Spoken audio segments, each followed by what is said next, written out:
Hey, what's up, yo? All right, we back. Video number 11. All right, this is gonna be a fun one. This one is called. Let me think about what it's called again. This one is called "How to Make a Better World." Okay, how to make it a better world. How does that happen? This is one of those times where I feel really fortunate to have the basic principles of Buddhist philosophy because I think it explains and emphasizes a really important aspect of understanding our reality. Actually, several of them. Okay, number one, impermanence. Everything's impermanent. Everything's in a state of flux. Everything comes into being and ceases to be according to laws of cause and effect. Okay, so if you have a materialistic viewpoint about yourself or about external reality, and you think it's like an object that you can own, that's changeless, that will always be there for you, like that's not true about us, and it's not true about anything in the external world. Number two, everything's interdependent. No one exists on their own. We all breathe air, we all eat food. You know, we have causes and conditions that create our existence. We have causes and conditions that work against the persistence of our existence.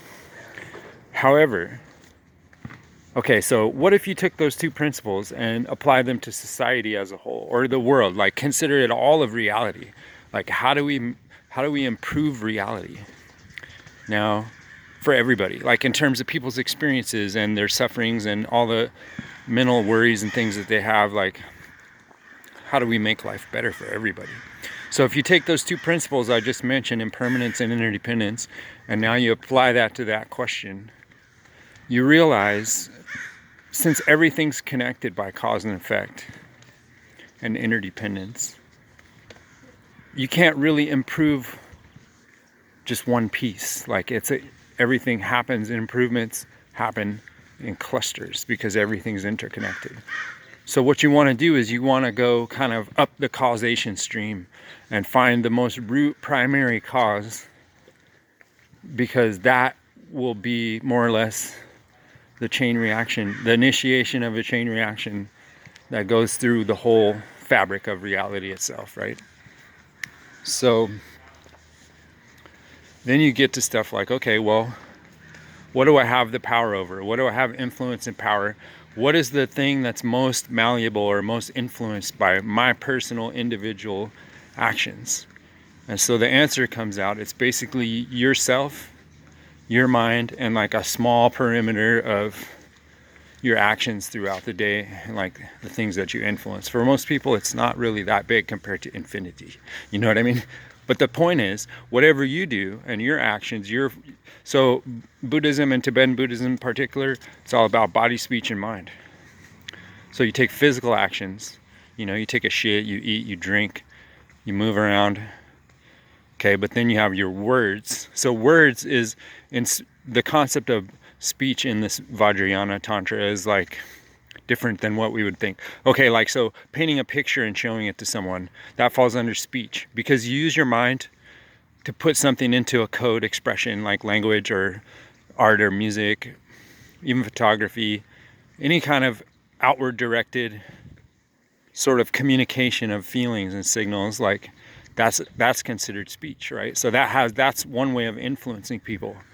You know, mind is really upstream of both of those, because mind initiates our consequence. You know, whatever we do through actions of body or speech, it originates in the mind as an idea.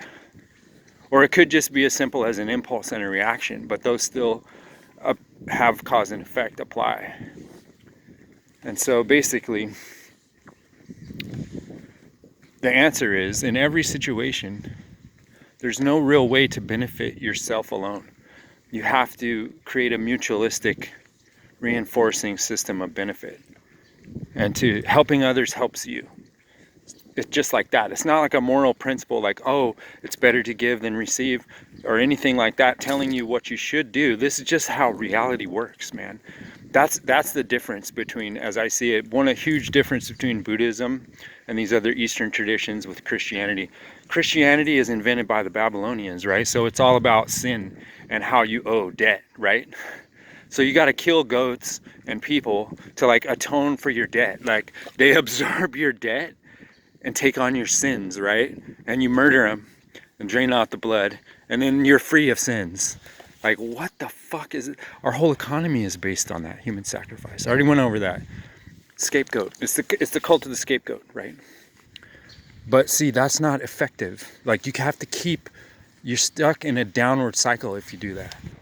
You know what I mean? But everything in our society is based on a scapegoat and a decoy. That's what money is. Money is a promissory note. It's a unit of debt. It's not a unit of wealth. That's one crazy thing.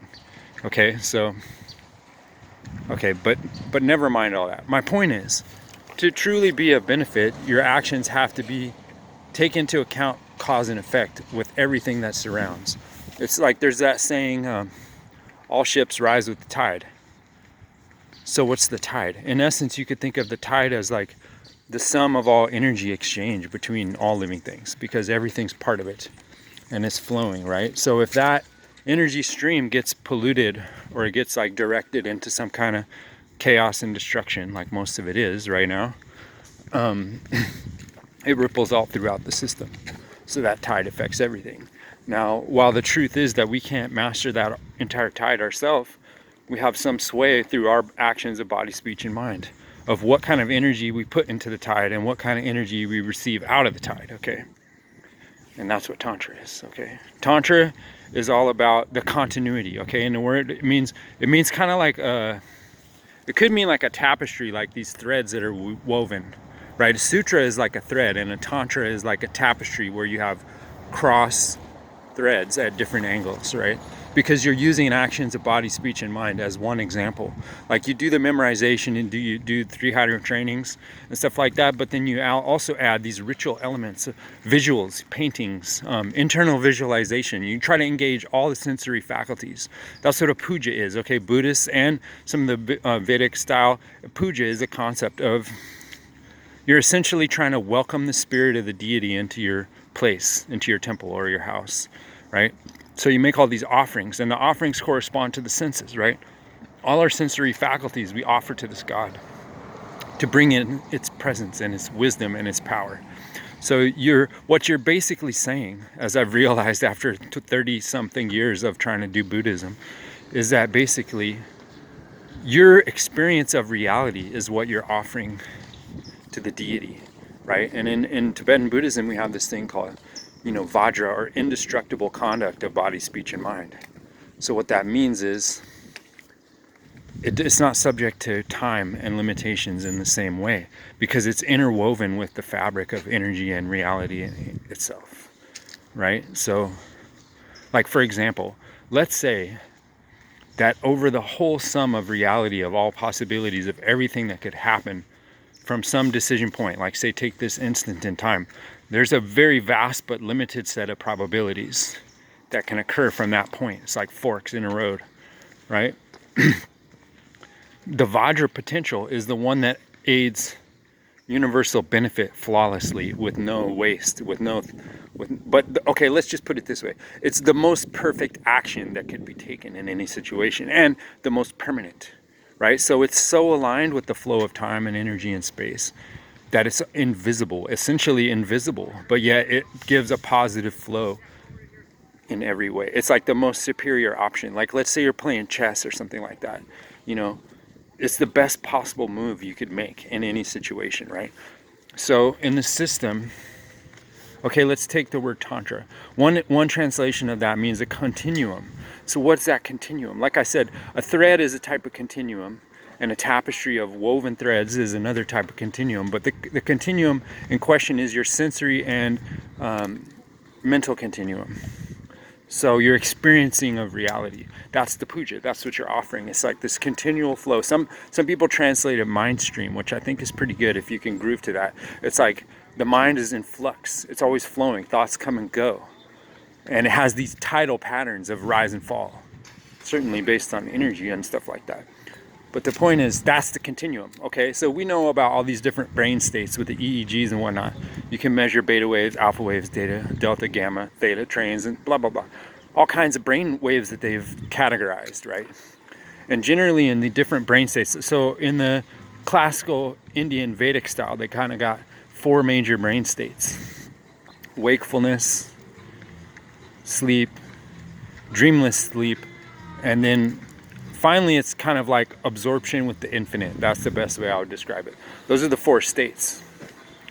And a normal human in the course of their day will go through these different states back and forth, right? And they'll lose consciousness though, right?